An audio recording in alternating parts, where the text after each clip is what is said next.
been helping teams to get around their ideas and try to think really creatively in getting around new problems. Last year we had Pathit and Kate who were trying to help us through the workshop last year. So this year we are bringing the second version of the workshop. And before I talk about the workshop, there are a couple of things that I wanted every one of us to make sure that we are abiding to. One, everyone should wear masks. Right now I'm speaking, so I'm not wearing the mask. As you know, I'm really happy that we are in AIT and the situation in Thailand is very much better. But we should abide by the rules and try to minimize the risk in whatever the thing that we are doing. So please keep in mind whenever you're trying to speak to someone or trying to are in close contact with less than 2 feet, which is technically everyone. So try to wear a mask and try to maintain social distancing and try to have this social distancing norms in within your group. It's for our own safety that we are doing this. Second thing, so I would like to all of you to know certain kind of things that are present in this venue. The current whole of the workshop is being broadcasted live onto YouTube and Facebook, and today's live stream is presented and co-presented by Destiny Media, which is completely helping us to transition from a offline to create a hybrid events. So they do also help other people to get such kind of events out. Second thing, you will be finding people with this pink tags all around you. So if you need any kind of help, if you need any kind of, if you're stuck or if you're unaware of any kind of thing, you can reach out to these people and ask, feel free to ask anything about them with the program. And so getting back to the workshop. So first, I would like to say a very big thank you to presenters who have come today from here, like from a long way, all the way from Bangkok. And today's workshop is being facilitated by Yunus Thailand in collaboration with Entrepreneurship Center, who is helping us to facilitate this venue and make use of this particular facilities that you are seeing around. So yeah, we have. I would like to take my privilege to introduce Callum. He is a co-founder, and if you can say wave your hand or say hi. So he is a co-founder and the program director of Yunus Thailand. And I would like to introduce Pathit. So Pathit is a program manager at Yunus Thailand. And last but not least, I would like to introduce and welcome Dr. Fayaz Shah, who is the director and the co-founder of Yunus Thailand, who has come down to share his very experience to do this. Thank you. And with this, I want to hand over the mic to Fayaz sir. So am I supposed to keep sitting here or what's the camera placement? So I'll stay here. Yeah. If I can have my slides, please. So actually, the slides are Right. Well, thank you, Sai. Thank you, Hult team. It's always a pleasure to come back to your exciting work. And I've always been very grateful for, for whoever manages this universe to keep sending us some exciting, very enthusiastic and very innovative young people so that our work can continue the way it has over the past 11 years. Those of us who've not met, my name is Faiz, and I'm head of development management and also the director of the Yunus Center at AIT. And one of my jobs is to steward the SDG Enterprise Lab, which basically looks at business solutions to SDGs. So if you didn't know this already, all these outfits are present right here in this building. So when Sai said I came down to see you, it's literally correct because my office is upstairs. So we are in this building and we are here for you. The idea that we like to promote amongst our young people here is because most of you come from hard science backgrounds and management backgrounds, engineering backgrounds, food, agriculture, and water management, and so on. So, a lot of times it seems that enterprise and business solutions and transactory wealth creation is something that is for somebody else, and that as engineers or technical experts or as management people, it's really not our job to worry about how wealth is created and how businesses are a problem or a solution to today's various lifestyle issues and so on. But the reason we exist and the reason EC exists at AIT is to afford an exposure to people who have very clear educational goals, very clear professional trajectories, which may not seem to integrate or intersect with enterprise. But once you understand what enterprise is, in a way that your mind starts to equate problem solving with wealth and creation of wealth through fair and sustainable means, a whole new world opens up. So when we are at the Hult program, you will also probably already know that it is the world's largest uh, prize, if you may, or incentive for social entrepreneurs who come from all over the world, compete with ideas that can make a change in the quality of life of large numbers of people all over the world. So the Hult Prize has achieved almost like a benchmark status in the world for this kind of activity. No other prize is so big. No other prize is seemed or appears to be so prestigious, and no other prize is associated with the UN General Assembly the way the Hult Prize is. So you get credibility, you get exposure, you get into international networking, and you get, of course, a fillip for your ideas through a sizable mobilization fund. So it's good that AIT is participating in the Hult environment or ecosystem, and we're really happy that you have all made this decision to bring your thinking and your ideas and crystallize it today, or at least begin working on that concretization of your ideas that will convert into an enterprise solution for a social problem. Please remember these four words: enterprise solutions and social problems. Most often, social problems are solved through taxation.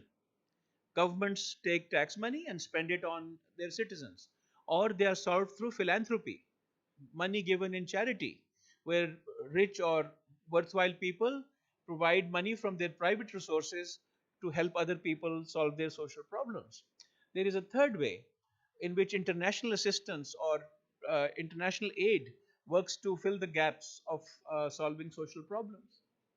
But I always ask our friends, where does the money come from? Taxes, for taxes, for philanthropy, or for international cooperation? It comes from enterprise. So enterprise or business is at the fountainhead of wealth creation. There is no other institution known to human society which can actually create wealth other than business. If you know of it, maybe you'll win a Nobel Prize, because it doesn't exist. The only way that you create wealth is by transacting value exchange frequently enough, creating small margins on the way so that new wealth is created. This is the same principle that works in the Bitcoin industry. Transactions heat up exchange, exchange creates new coins create new bit wealth, right? Same principle. So, if you understand that everything you do has an exchange value, and everything that has exchange value has wealth creation potential, you've got the answer.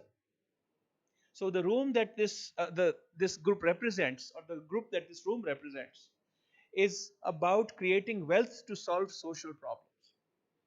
Solve wealth can be used for many ways. Making wealth or creating wealth is not a bad or a good thing. It's like having a screwdriver. The screwdriver is neither good nor bad. You can open, close things with it, you can tighten, untighten things with it, or you can stab somebody in the stomach. The screwdriver has no role to play. It's the intent and the drive that creates utility for that particular tool that makes it good or bad. So business is just like that. Business can be for enormous good, and business can also create very bad things. So we have to overcome this fear of business. Business itself is wealth creation. Wealth can be used for good. Wealth can concentrate in a few hands and create a lot of deprivation and inequality. So I wanted to say this to you because it's important for me to convey this to you. You get into your ideas, and as you start to brainstorm into creating ideas that work as businesses to solve social problems, please remember this. What you're doing will be determined, the good and bad will be determined by how you do it, not whether you do it. So good luck with your ideas, good luck with your aspirations, and I'm sure with this wonderful group of mentors that you have, and some of my most trusted people are in this room with me. Callum and Pathit, and we have worked together for a while. These guys have really literally been across the world working with young people doing exactly this kind of thing. So if you ask Callum how many countries or how many people that he has worked with represent those countries, they run into the dozens. So you're in good hands, and I'm looking forward to you actually being inspired by this experience and coming up with something really very exciting. I was also asked to showcase to you a campus example. Uh, how many of you knew that we have social businesses on campus?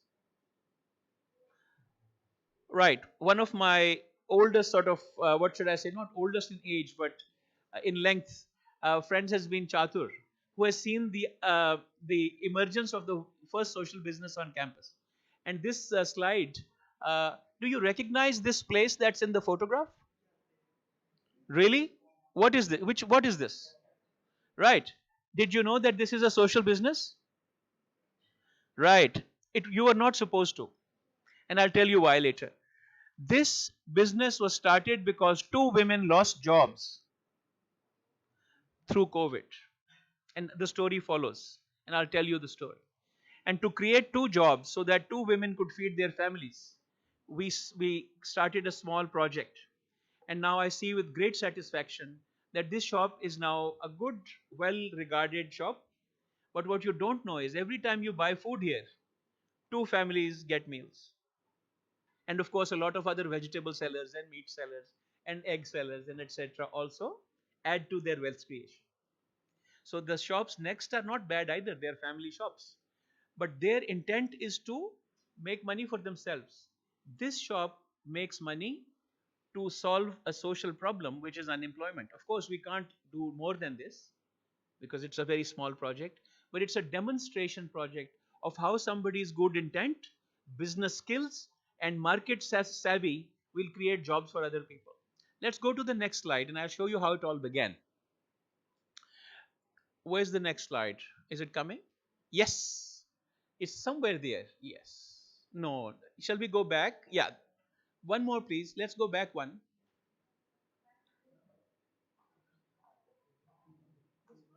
Yes, the second one. Yes, please. This is the. Okay, let me. This one, which says lifestyle.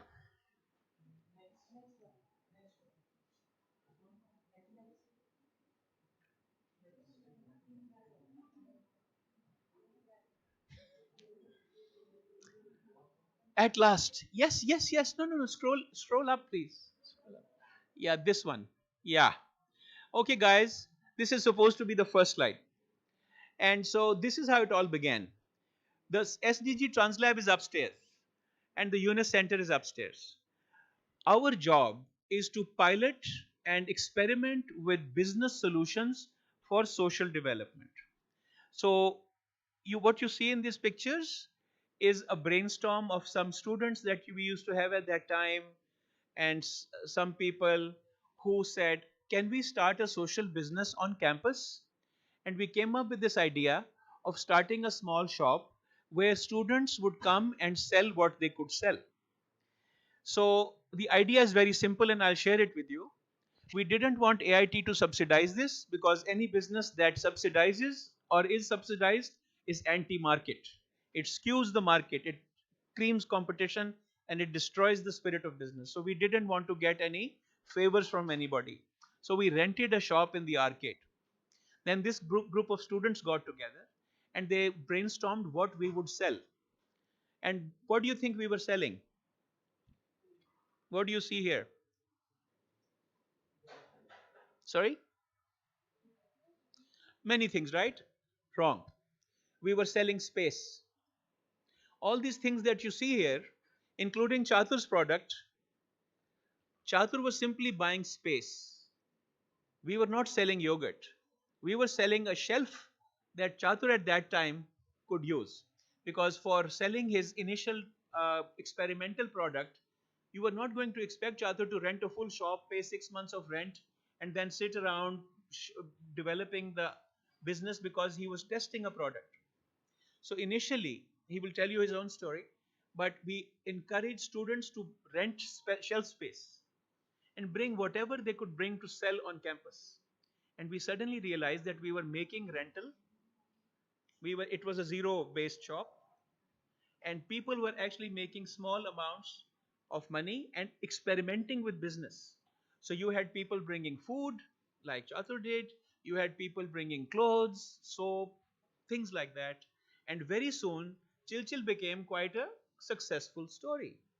Maybe have the next slide, please. This is the one with the massage shop.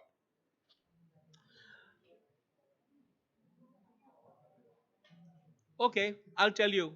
So when this started to work well, we found two young women, or well, one older woman and one younger woman, who did not, who were trained massage therapists, but they didn't want to work in the tourist industry. The elderly woman, because she didn't get jobs in the tourist industry, because mostly elderly women are not easily hired in the tourist industry. The young woman, because she had young children and she didn't want to go far for work and ignore her family while she went to work. So we got this other shop and we created a massage shop. You still see the shop there, it's closed now. So for a couple of years, the massage shop was doing a good job. And again, what were we selling in the shop? We were not selling massage as the Yunus Center. We were selling space. And the massage center had 4 stations. Each station was rented by an entrepreneur, somebody who was a trained massage therapist. And they paid the rent, and then whatever they made on top, they kept for themselves. And then if they even made beyond the threshold, they shared with AIT Yunus Center. So we could start another outfit. And once that was going strong, we had 2 social businesses on campus. We could go to the next slide if you can. And around this time, we started to get orders for catering and supplying food for parties and stuff in on campus. And when COVID struck, these women became jobless because contact was prohibited. AIT shut down Zen Zone. We can start it now, but while this was happening, we saw it, what can we do? Most women know how to cook. So they said, if you let us start a small food business, we can cook and we can still feed our families. So the same group that was displaced by Zen Zone ended up starting a Chill food shop. And now those women have gone back to the massage industry because it's opened up and they were trained to do that and they were comfortable. Now there are 2 other women who didn't have jobs who have taken their place at the Chill food shop. So I tell you this long story because even in places like this, where you think there is no entrepreneurship possible, it is possible. And when you think that even in a place like AIT, entrepreneurship cannot solve social problems, it can solve social problems. If you ask the women who got livelihoods, for them it's a life-changing experience. Not having a job or having a job is a huge difference if that's what matters. So these are the 3 stories that I wanted to tell. This also, I hope, will get your mind thinking that any idea you have has a business interpretation. And any idea that can solve a social business can most likely be done through a business solution. So thank you for that, Sai. Thank you for this opportunity. And I think it's time for you guys to now get into some real work, which, of course, Callum and Pathit will lead. And so I'm going to hand this mic over to Callum now. And of course, if there's somebody else who wants to make a comment or make a statement, please do so, and then we'll run along. Oh, is this your mic? Okay. Well, thank you for showing the slides. you can keep these on later, and we can share these, so you recognize these images, and some of your student friends as well.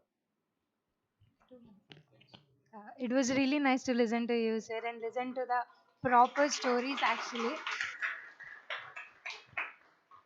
And Tom, yeah, okay, sir.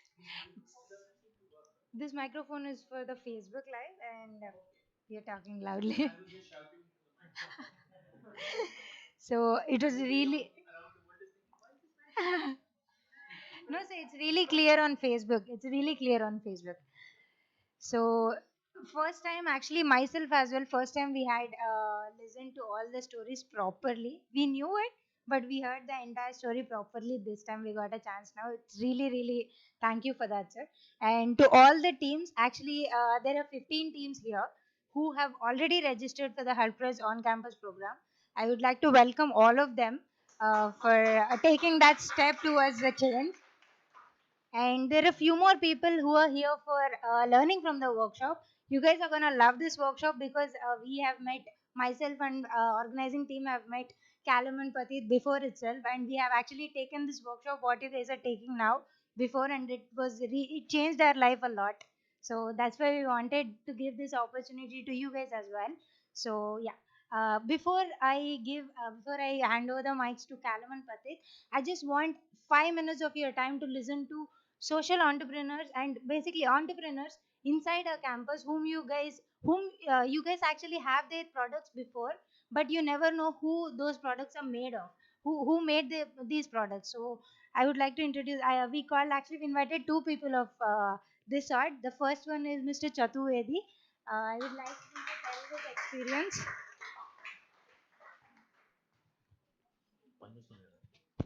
Hello, check. Good afternoon, everyone. If you don't know me, I am a father of 1 year, 3 months old son. Sorry, 1 year, 1 month old son, and I have only one wife. Well, my name is Chatur Vaid. I'm from India. I entered AIT in 2014 August to work in cafeteria as a cash card operator. Right now, I'm in solutions, working as a business development officer. Uh, I trust in God. The reason why I'm saying this is because there are many times in our lives where we feel hopeless and where we feel we cannot do anything on our own. So that's why I said that I trust in God. So back in 2015, I was in my office.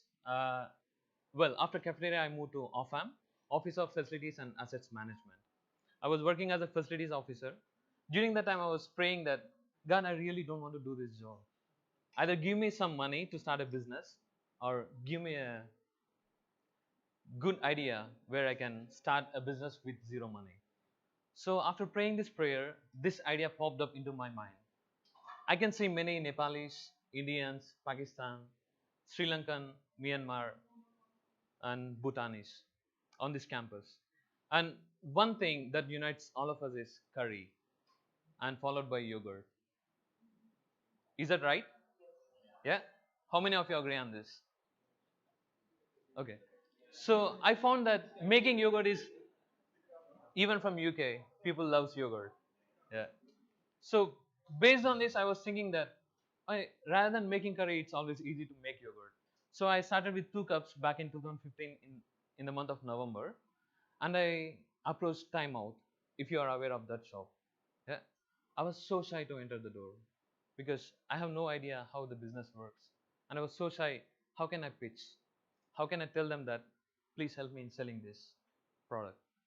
So I was thinking that it will not work, and I was like able to go back from the door of timeout, but I dared and I pushed myself and I entered inside and I was so shy, but anyway I win that conversation and the lady agreed to sell. So I sold 2 cups, and these 2 cups took almost 2 weeks to sell. So in these 2 weeks I was like going each and every day and I was following up on that, like what's wrong with my product, why is it not selling? Main thing, it start for me, no marketing. No one knows my product is lying there. So Before I continue the story, I want to bring in Chill Chill right here. So Chill Chill is a place where you can overcome this problem. Trust me guys, I did this, I'm doing this. So it took almost 2 weeks. Then after I approached the shop again with 4 cups. For this 4 cups, it took only a week. So I thought that thank God it's working. So that's how I started. Right now I'm selling like 70 liters per week in grocery. As soon as Chill Chill resumes, my products are going to be there. I started with yogurt.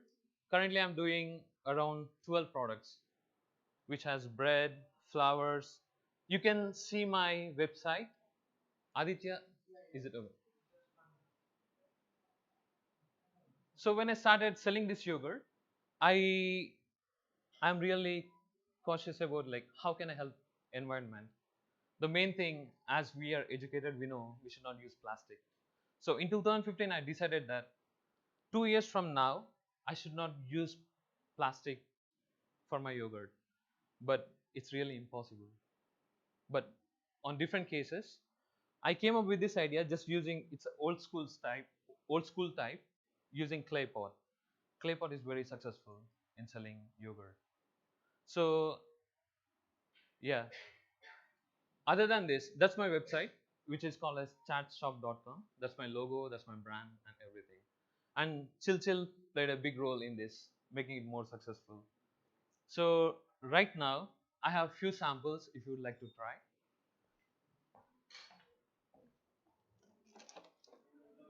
I have 30 pieces in this. Oh yeah. Oh yeah. It's better to give now so that they can taste it. So many of us don't know why do we eat yogurt. And the main point is yogurt is very good for your guts because this is formed with lactobacillus. That's the main bacteria which which is a good bacteria for our health. As Dr. Faiz is here, he knows what I'm talking about. Okay, I don't want to talk more on this. I'm really doing well. And coming to profits, I'm very happy on what I'm doing because I have a good partner who always supports me in whatever I do. And as a real time result of this, I really want to share this with you as well. From 2015 to 2017, whatever I earned on my yogurt, I bought a car for myself. That's one of the good achievements which I can boast about. Thank you. I know I don't have much time. If you have any quick questions, I'm more than happy to answer it. That's a sample. How much would you like to pay for that? Yeah. Okay. So there is 12-ounce cups which are available in grocery for 25 baht. I think you should pay for that.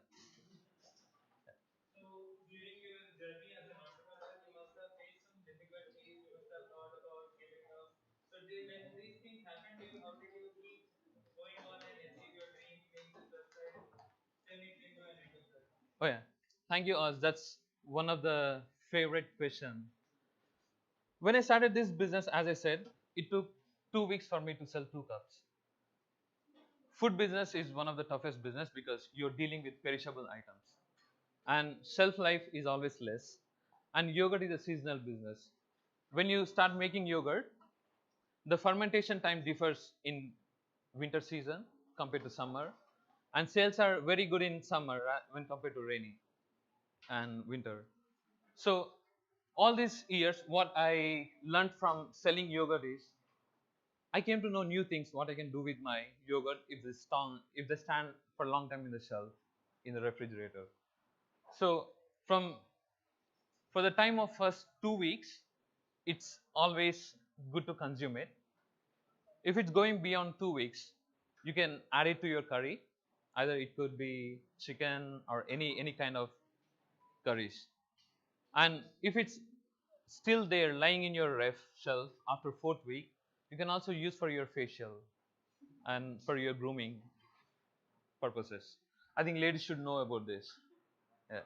So that's what I discovered from selling yogurt. So that's how I started other products as well. If you're more interested to know about other products, you can visit my website always. Thank you.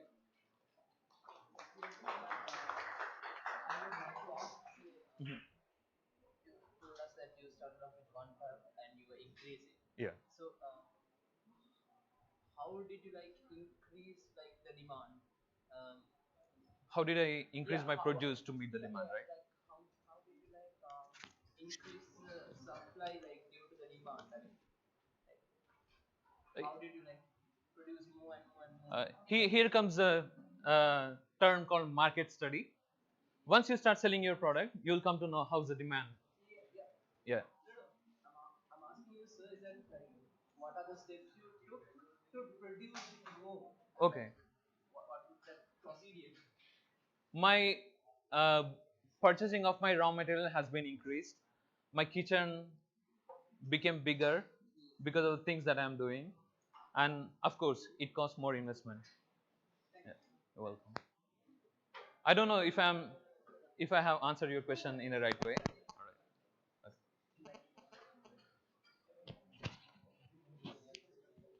Thank you very much. Thank you, everyone.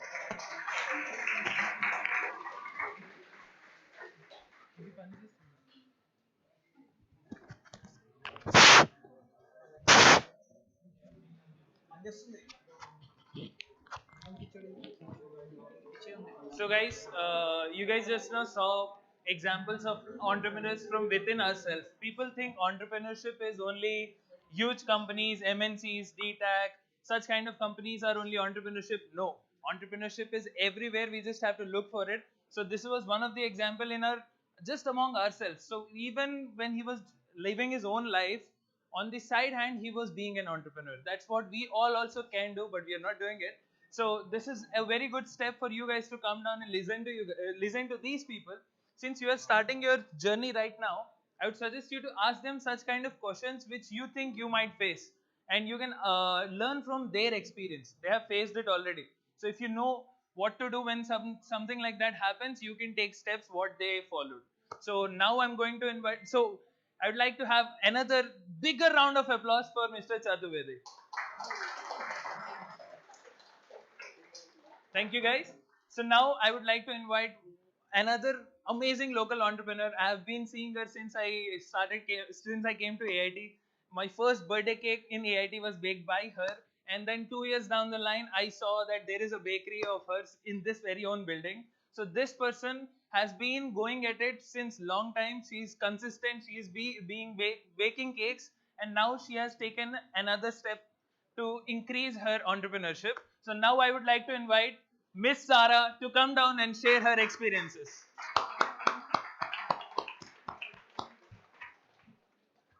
And I think Miss Sarah is busy. Yeah.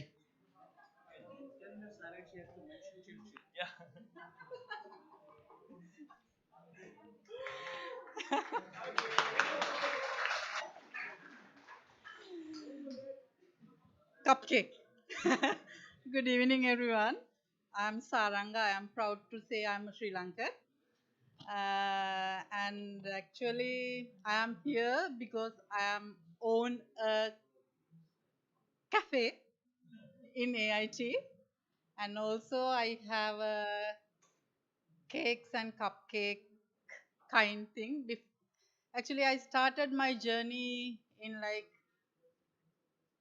I I love to bake from my childhood. My mom always teach some things when she cook and bake. Actually, she is not a baker, much baker, but I love to bake things. I love to see. I love to see how others bake kind. So actually, my journey started from Japan. I went to Japan with my husband for his PhD.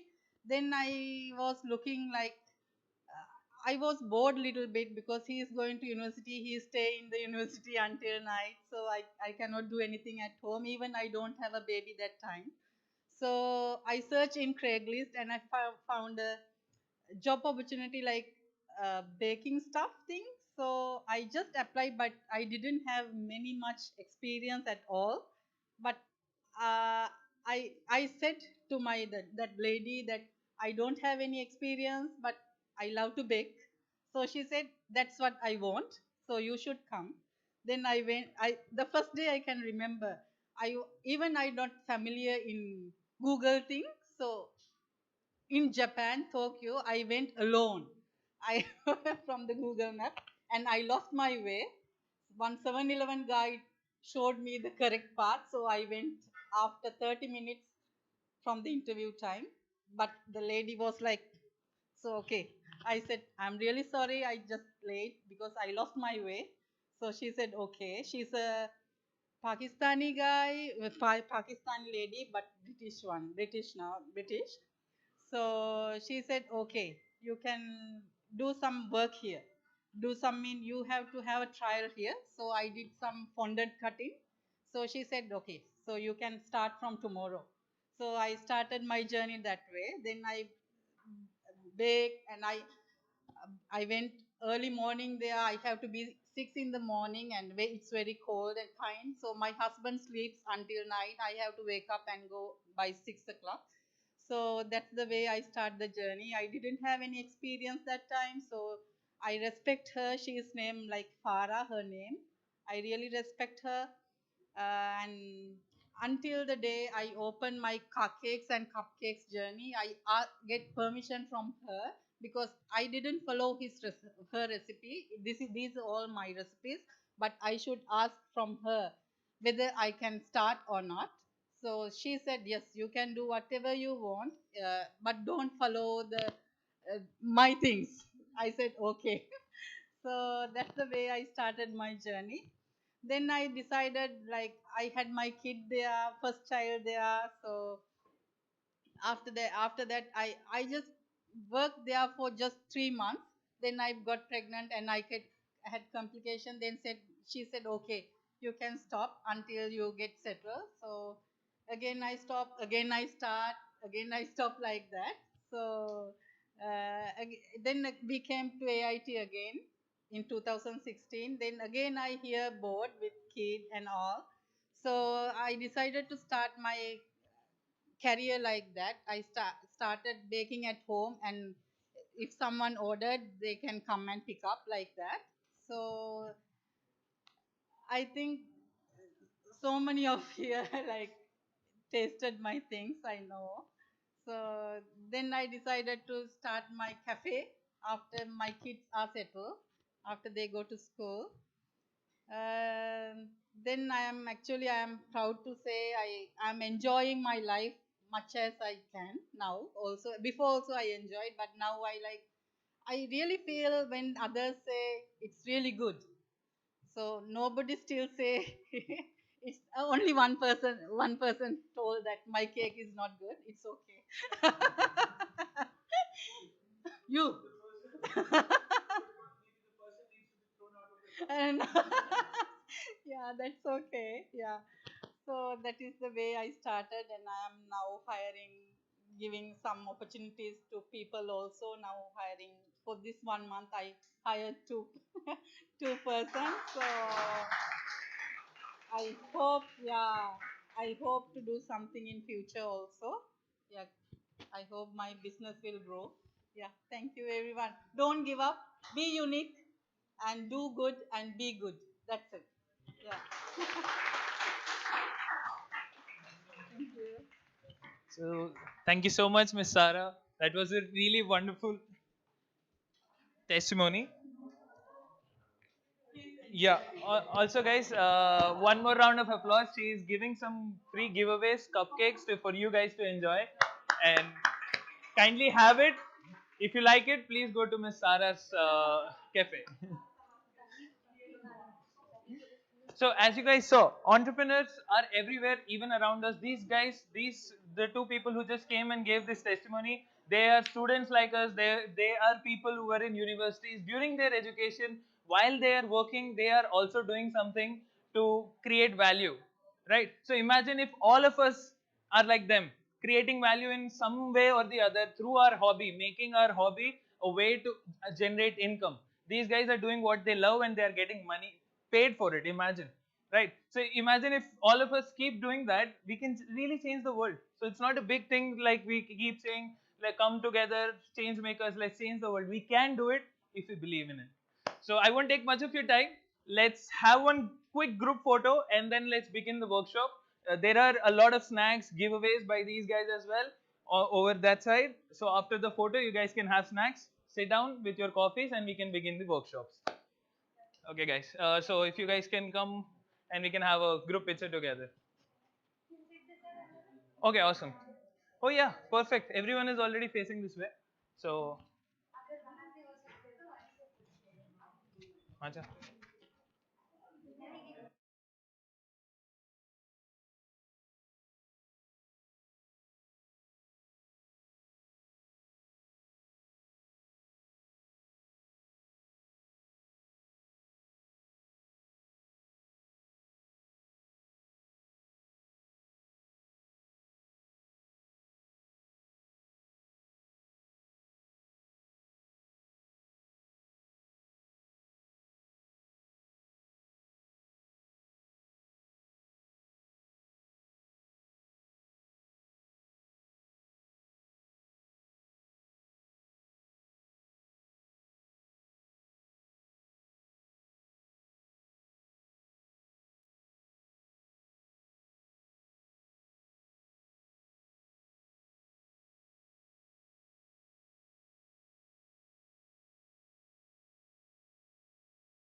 So what?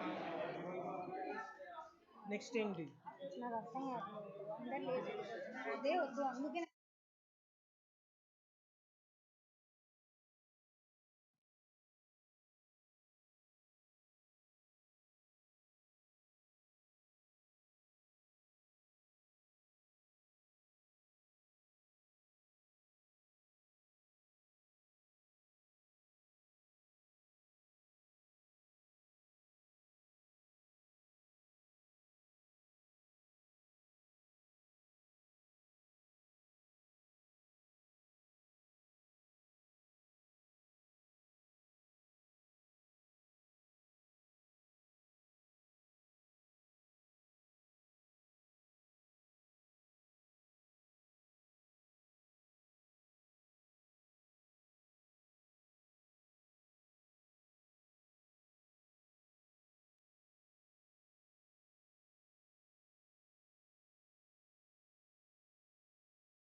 Improving it. Yeah, awesome.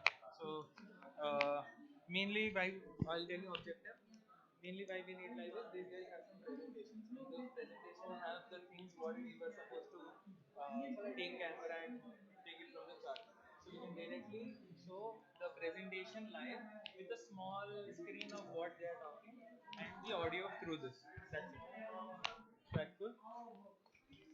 Whatever. Just the presentation. Don't need to show their face also. If there's a camera that side, that's fine. You can show it in a smaller window and their audio.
Is this on? Yeah, it's on. All right, everybody. You ready?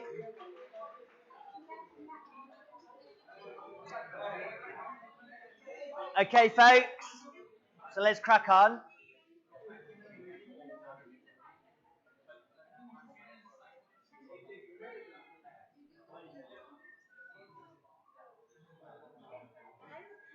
Great stuff. So we've got approximately now about a one hour workshop, and we're gonna. I know some of you already have projects and project ideas that you're already working on. Some people don't have an idea yet and going to be wanting to kind of develop that idea. So we're going to have two activities or two tracks which you can do, which will run parallel. So those who don't have an idea will be able to look at the problem that they want to address, and those that do have an idea will help you refine that. So that's going to be the plan. Just to start off, just thought we'd say a couple of words on sustainability and SDGs quickly, as this is the kind of the main focus of the problem of the program. So as you can see on the screen, this is just the fundamental definition, if you like, the basic definition of sustainability. So we're looking at meeting the needs of current generations at the same time as meeting the needs of making sure future generations can also meet their own needs. So this is the very basic initial aspect of sustainability. So if we go to the next slide. So I assume you all know by now and aware of the SDGs, but we can look at this as basically 17 of the world's most kind of pressing problems. But more than that, they're a diagnosis, right, of what's going wrong in the world, what are the key problems. They're a warning about where we're going if we don't address these 17 topics. They're also a vision for what a different alternative world could be like if we focus on these issues. And then they're also a plan of action, right? And a key point on the plan of action is looking not just at the 17 goals, but looking at the 169 targets and the 242 different indicators. So that sounds kind of a lot, but if you think about it, that's kind of 10 more concrete targets per goal. So I really recommend you to, with your projects, don't just look at the SDGs as 17. Look at those targets and the indicators inside the goals you're focusing on, and it suddenly becomes a lot more relevant and tangible for your projects. So if we go to the next slide. So when we're looking at the SDGs and addressing it, the key thing is we need to start thinking in terms of systems, right? So we're not looking at one issue on their own. We're trying to look at the relationships and the interconnectedness, right? We're trying to think of circular models, not just linear models in our projects, right? We're also looking at, instead of kind of looking at one issue and then another issue and then another issue, we're looking at how do these different issues emerge together and create a systems approach, right? And the SDGs and the targets of the SDGs are an effective way to start, looking at the different issues, looking at how they connect together, and how do your projects can actually create a systems approach rather than just focusing on one issue at a time. So this is the real purpose and the real reason behind the SDGs, is to enable systems thinking for sustainability. So we think about that as we kind of move forward. So if we go to the next slide. So here you can see, so we're focusing on food, right? This is the target of Hult Prize this year. So this is just one example on the screen of the different targets and the different things that are inside SDG 2, which is on food security. So you can see here, there's the obvious stuff like stopping malnutrition, ensuring every year that there's all year round food supply. But there's other stuff that maybe you haven't thought about, like limiting food price volatility, market-based mechanisms. So again, this is just an example and another practical point about look at the targets inside SDG 2 for your projects figure out how does your project address it, and then how does this actually connect them with the other targets inside the SDGs. So if we go to the next slide. So this again, right? This is what we're talking about with the systems thinking, right? So we all know, right? Sustainability is about economy, society, and environment factors. So the kind of original way is to look at these three pillars of sustainability, right? Then the next step is where we have this Venn diagram where we look at what is both having environmental impact, economic impact, and social impact in the middle. But the more developed systems view is to say, if we're going to have an economic impact, this depends on the society where that economy is operating in. And the society is completely dependent on the environmental factors where society and economy operates in, right? So again, just another approach to sustainability into your projects you need to think about.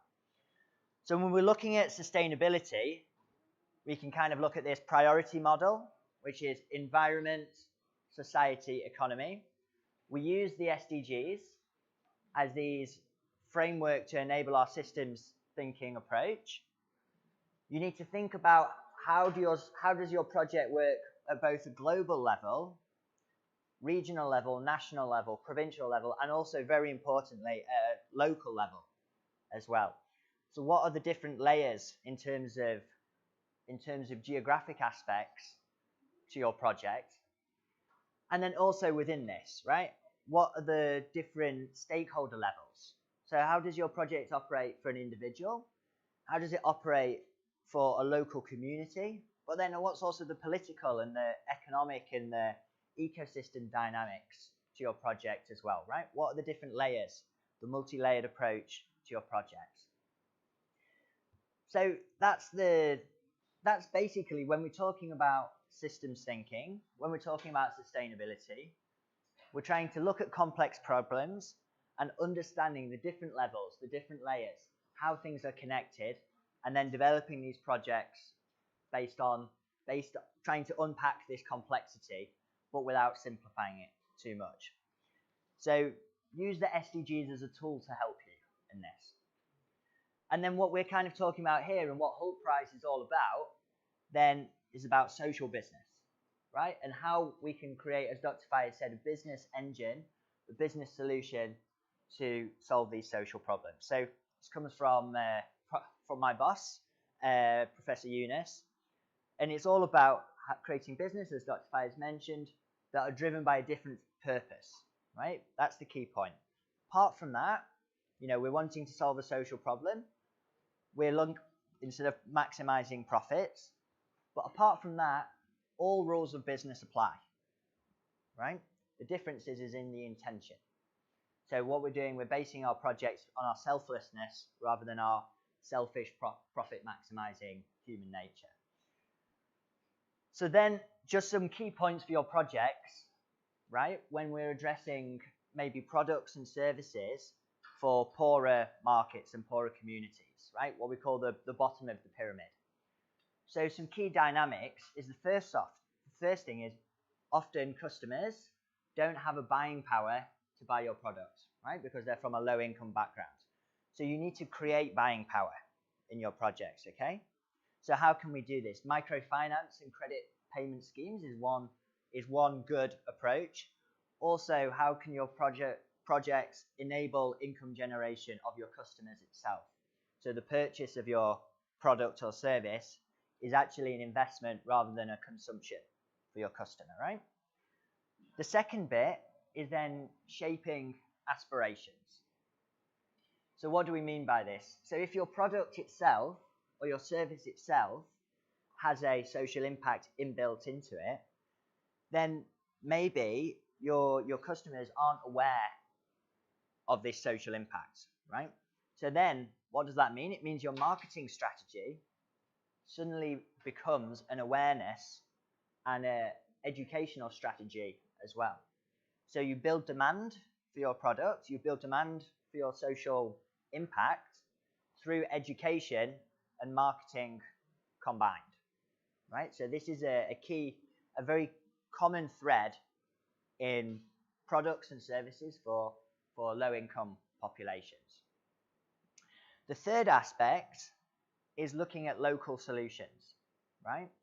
And this is where you need to really understand your market, empathize with your customers, empathize with consumers, empathize with communities, and then develop that bottom-up approach for products, bottom-up product development. And often you need to have tailored and targeted and very responsive products based on the local context that they're going to be used in. So this is another aspect. So when you're developing your projects, and knowing Hult price for several years, you're not going to get anywhere unless you've actually interacted or had some kind of real feedback from the place or the people that your project's going to work in. So this is a really important aspect. And then the fourth aspect, which is really important to remember, is in your distribution channels, right? Often, the reason why there's a problem when we're looking at social business solutions is because our customer, our community doesn't have access to a certain product or service, right? Why hasn't the conventional market done that? Well, because they've deemed it not profitable often to provide that to this market. Maybe it's too costly in the distribution channel. So this is a key area to focus on innovation in your projects. How do you get your product and service to the communities that need it? And how can you innovate? So really look at this kind of process innovation in addition to your product innovation. So this is just, and I'll share the slides afterwards, but this is just 12 principles of innovation when looking at producing products and services for poor, bottom of the pyramid communities, right? So the first one is, unlike more high-value markets, there's a much stronger emphasis on price rather than, say, brand strength or fashionability, right? So really focus on the value of your product and the value for money, right? It's a really important aspect.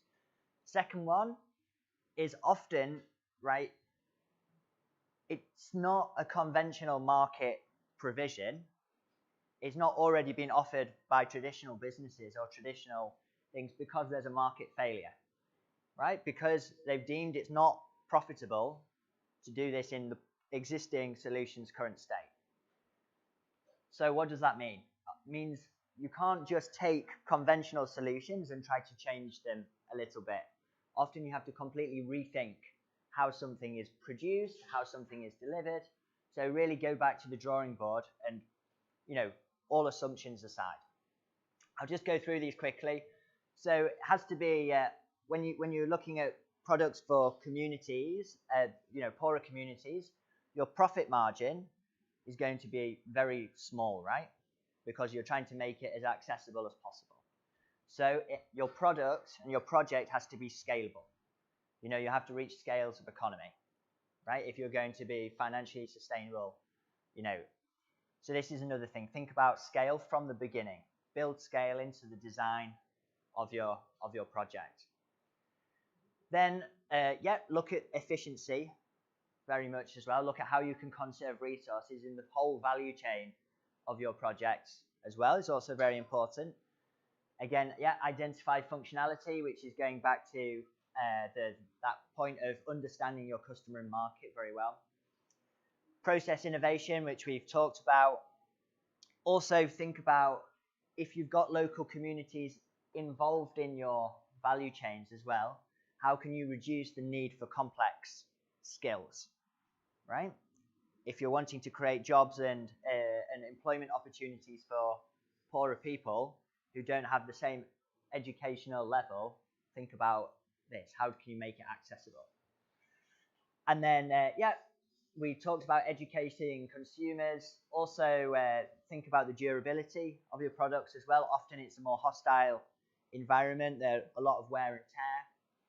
Think about how can the interface, right, the user interface with your customer, that's not just digital, also in every aspect, how can it be as simple as possible and make, you know, poorer people have less time. They're more busy than the normal consumer.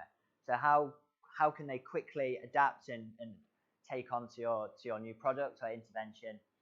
Yeah, we mentioned as well, innovate in the distribution channels.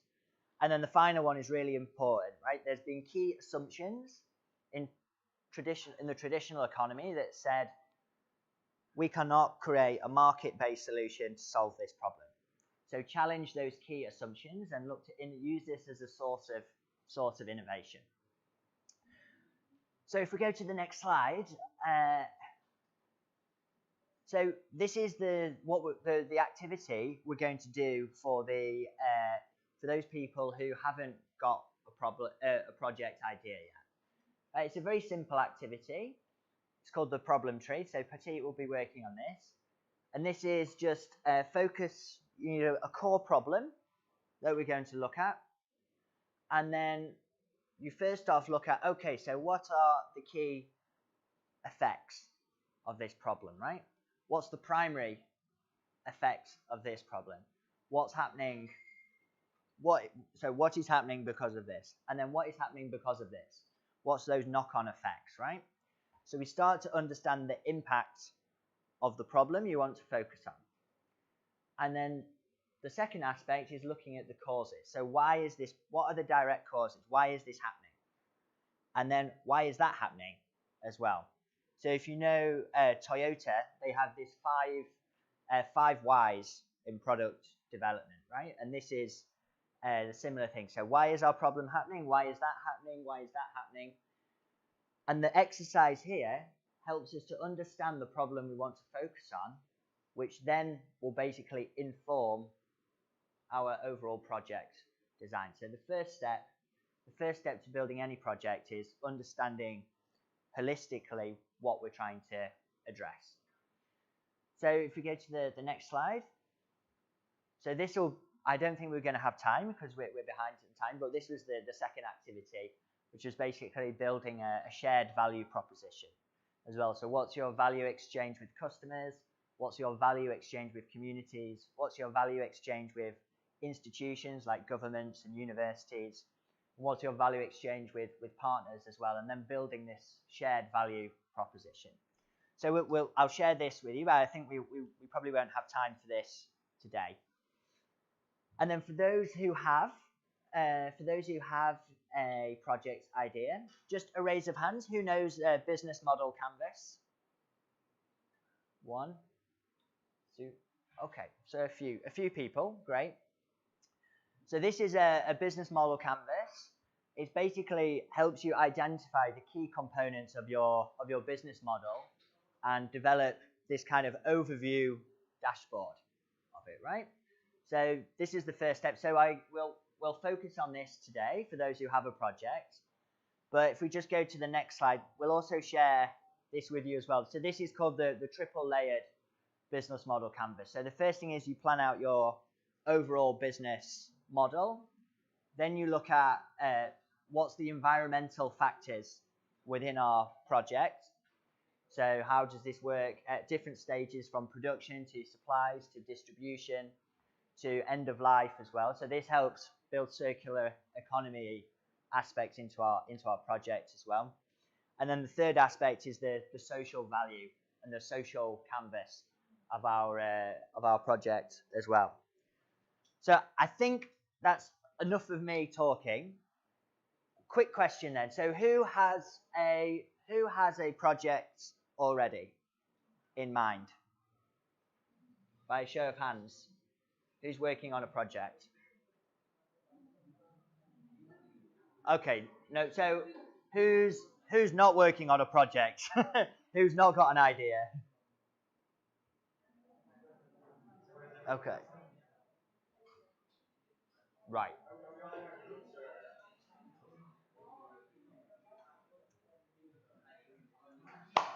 So, everybody, are you all sat in if you're sat in your groups that you're going to work on in your projects, right? You need to choose what's more. So first step, let's sit in the groups that we're going to work in. If you don't have a group, join with other people who don't have a group. So please, if everybody can sit, you're all sat in your project teams already? Yeah.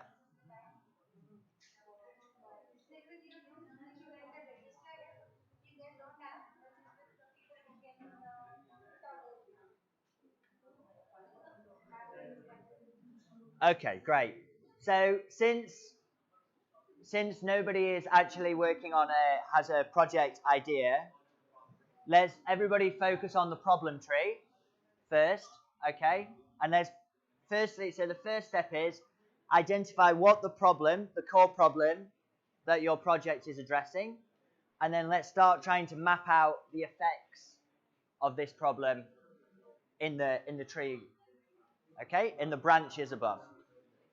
So you've got 30 minutes to do this, okay? Yeah, I'll take that side. You take this side. How are we doing, guys? So, what's your project idea or core problem that you're wanting to focus on? Kind of using the food as a source of income to actually we have one idea. One of the team members had an idea. What is that? Basically, the idea is about providing the food for the working groups who can make their own food from the people like housewives who don't do anything like every day. And they can produce their food and they can provide to the working class people. Okay, so let's take a step back. So because this is a solution, right? So what's the problem? Problem is the working class people they get much time to make their own food and they can afford a healthy, hygienic, homely food. People Okay. like us, the students, who have no time making the lunch. So those people can approach things with just like Upwork is a freelancing platform. It's like matching up with people who can make food. Okay. Mostly Right. the people, So. the students or the working class are depending on the junk food. Yeah. They are just depending on some kind of quick foods like. So let's roll out the flip chart. Let's so first off, write the core problem that you're looking at, and then start branching off in one direction. What are the effects? Let's first look at what are the effects of what is happening. So guys, you've got the flip charts. You've got the flip chart paper on your table. So the first step, roll out these flip charts, and right in the middle, what is the core problem that your project is focusing on? Important to remember, problem, not solution. It's the problem.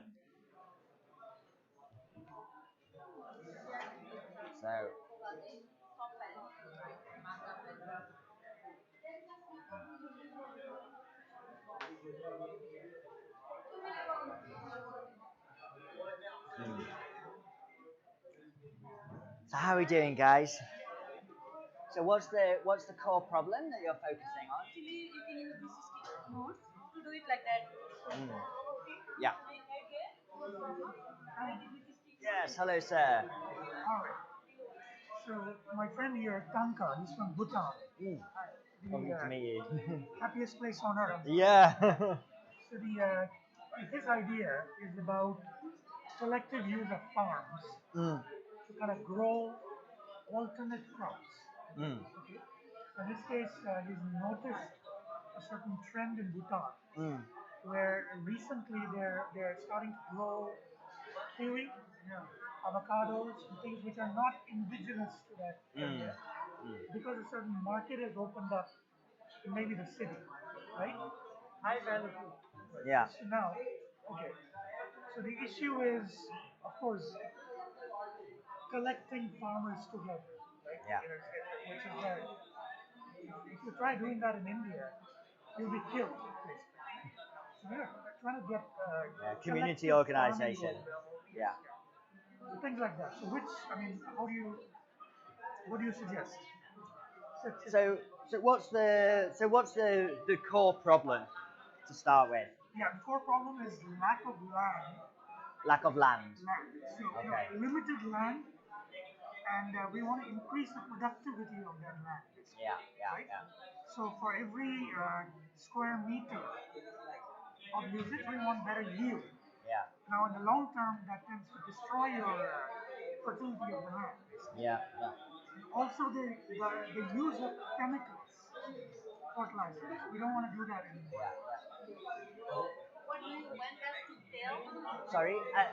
Sorry, one second. Yeah. What? Actually, can you tell us right what do you want him to do? So you go there and you just tell them this is what you need to do. Yes. Yeah. So just to finish. So my answer to your question would be, first off, you need to, if we start mapping out the problem that you're addressing, right? The firstly the effects of this problem in the branches below. Then we'll do the causes, right? The reason why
I'm in love with your body.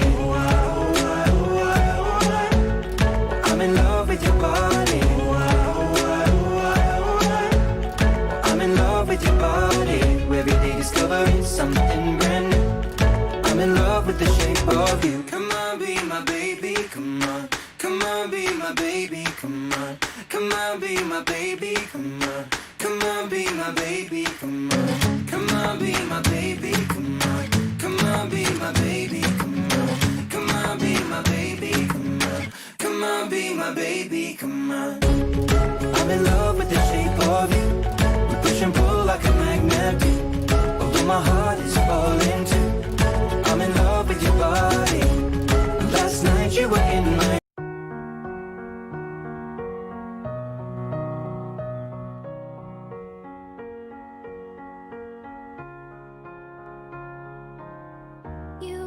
shadow to my light. Did you feel us? Another star, you fade away. Afraid our aim is out of sight. Wanna see us alive. Where are you now? Where are you now?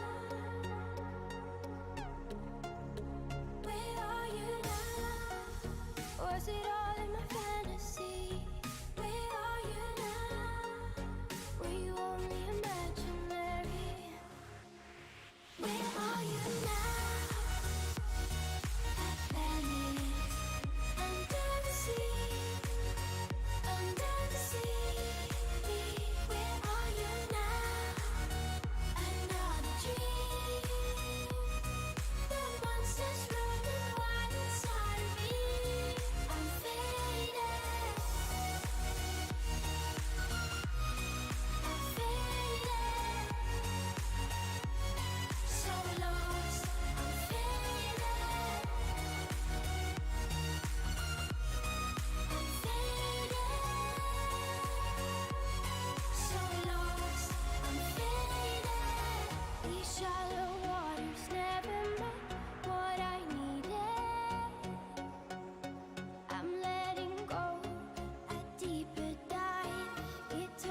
inorganic protein based. Even if you see for the gym and everything, they'll add a lot of chemicals, lot of things they'll be adding. So people also wants to consume not affordable, but they need some protein also, right? So we are planning. We don't have idea about this thing, what to do with this, but we have that.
this tool that's on the table, right? So, does everybody know what I mean by a value proposition? Right? A value proposition is what we offer in a business, what value we offer to our customers, right? Very simple. Now we're developing social business projects, right? So what we want to do is we want to create shared value propositions.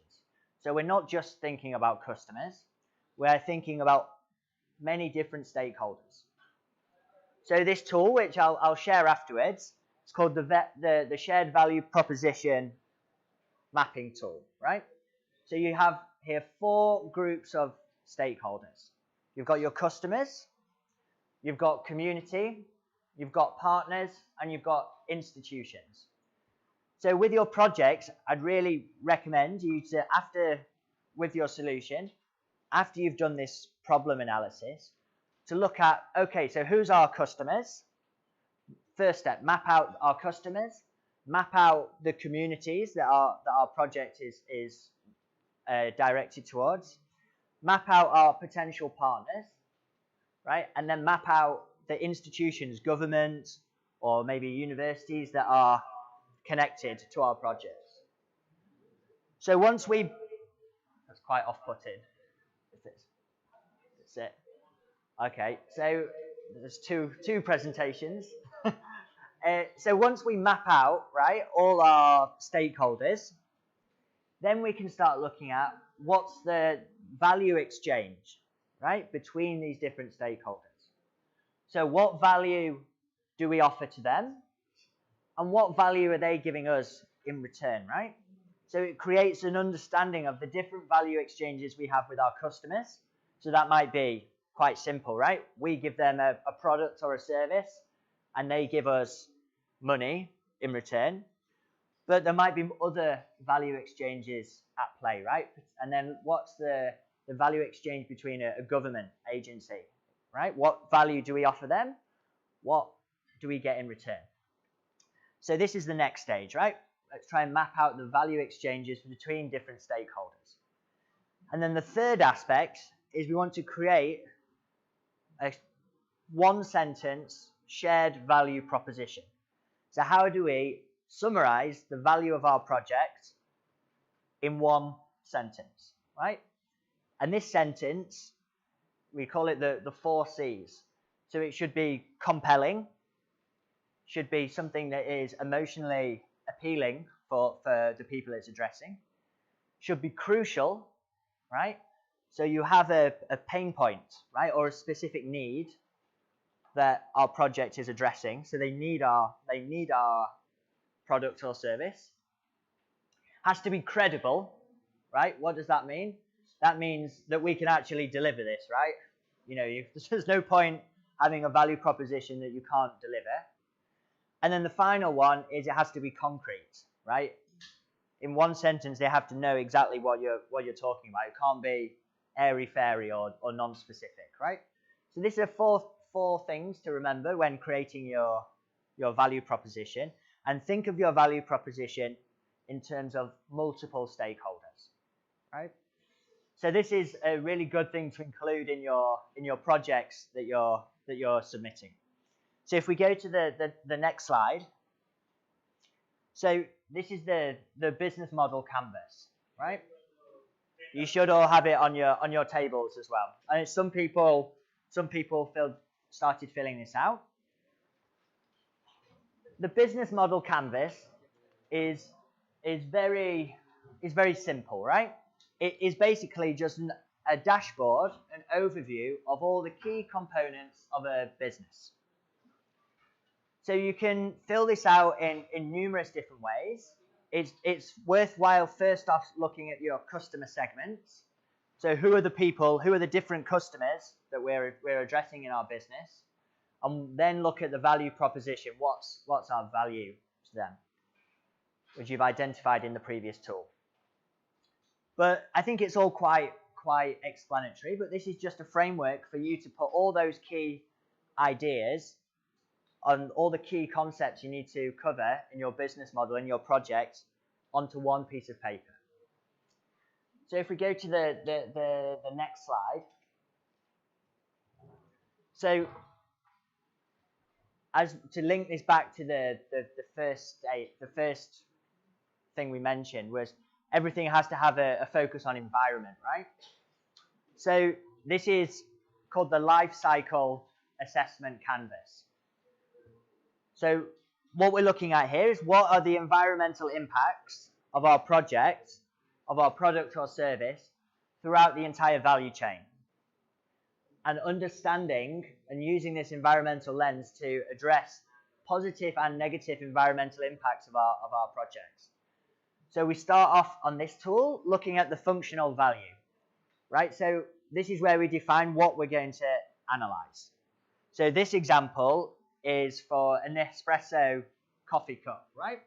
You know, the capsules that you have for the coffee machines. So if we're looking at this, so what are the production, how is this produced? You've got the coffee production, but you've also got the production of the packaging. So what are the environmental impacts and environmental factors in the production side? What are the materials involved in our product and service? What's the supplying aspect of this? How is it being distributed? Are there very long supply chains that's having, you know, big environmental impacts along? And then we're looking at the use phase as well, right? So if it's a car, the use phase is the petrol that the car is using when the product is being used. And then we look at the end of life. So what happens when the product is done? Is it recycled? Does it go to a land waste? What's the environmental impact of that? So then this is just, again, a dashboard, a framework to understand the positive and the negative environmental aspects to our project. And then the third area, if we can go to the final slide, is basically then looking at different social aspects to our projects and our business models, which we can think of. So what's the social value of our project? What aspects, what is the benefits this is having for our customer, for our end user? What's it having for local communities? What's the social impact it's having for our employees as well? Maybe there's social impact built in for our employees. How is it having, what role does our project play in social culture as well? This is a bit more broad scale, but is it having a positive or a negative effect? And also looking at other aspects, so what's the scale of social impact of our project? Are we only helping 5 people? Does it have potential to help 5 million people? And also governance as well, which is an important thing. Maybe not so much for a small starter, but as you grow, having responsible governance mechanisms can actually determine whether you're a positive or a negative social impact. And then we use the bottom bit just to look at, okay, what positive social things does our project bring and what negative things. So I think that's everything for today. Pardon? Yeah. So if you'd like to know more about Yunus Thailand and what we do, you can visit us on Facebook or reach out to me. More than happy. We're always looking for people to come and get involved in what we do as well. But I think everyone's hungry and ready, so we'll leave it at that. So have you told them about how to convert the problem tree into solution tree by adding the negative? Yeah, we can. I mentioned this to groups as we went along, but I think It's okay, I think we're gonna have to run for it. yeah, got another meeting. Don't leave this lying around. What is it? Well, to get short of our fucking projects. Oh money. shit! Where was that? Where did that must have come out with my laptop? Oh, I didn't realise that. Someone was leafing through it. So. Really? Hello. Right, let's go. Can I have your attention, please? Yeah. Okay, guys. So as you guys saw, these were some tools provided by. Thank you so much for providing all these tools. So let's have one round of applause for them for taking the workshop. And now see, guys, you are recently now beginning with your projects, with your ideas. So don't get confused, don't get stressed that, oh my god, this is a lot of stuff. Step by step, go step by step. So the first part of the workshop was the problem tree. So that was specifically for you guys to understand your problem exactly, what is causing it, where are the effects of it, and then you can easily convert them into solutions of how you can. It basically shows you the scope of your entire problem. And the second one which they showed us, I think the second one was, which one? Yeah, value proposition. So value proposition one, these we will forward to you guys as well. So the second tool which they gave was value proposition. It basically shows you how valuable your idea is among your stakeholders. So by having 4 stakeholders this side, and what are you giving them, what are you getting in return, this is where you start getting clarity on your idea, and it slowly starts becoming a business where you are actually delivering value and getting back something in return. And the third one now is the business model canvas which was shown. So there you must have seen there were a lot of things like partners, activities. So this is for you guys to just get clarity that who are involved in your entire, so whatever your idea will be, what are the people, what are the channels involved in your idea, how are you going to take it ahead. So when you read this business model canvas, automatically, like you said, it's a self-explanatory. When you read it, you will automatically know how to fill it up. Once you fill it, you will have a complete idea of what you are focusing on, how, what people are involved. So just go through the tools, and if you guys have any doubts, these guys will probably be busy. So you guys can contact anyone from Hult Price community, and maybe we can connect you to them, or if we have the solution, we can give the solutions to them, to you guys. And the last one, yeah. Awesome. So make him regret that he said that. So flood him with messages, so many messages. So guys, thank you so much for taking the workshop. We have a token of appreciation for both of you guys. I know it might not be enough for what you guys did for all of us today. So we would like to give you these. Campus director. Do it. Whee!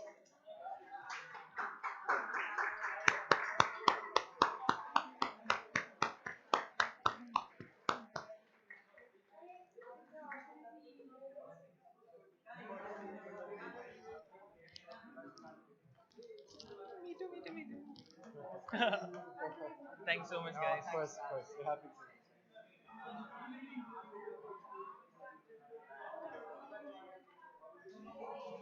Oh, we get everyone.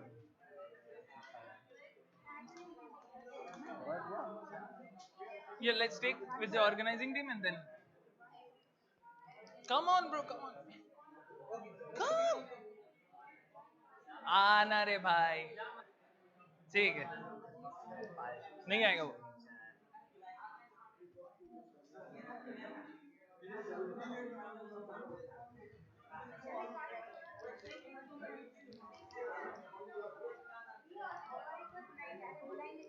So already एक photo है ना मेरे हिसाब से. I'm like, yeah, they're tired and they want to have food. We already took one group photo, right?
Thank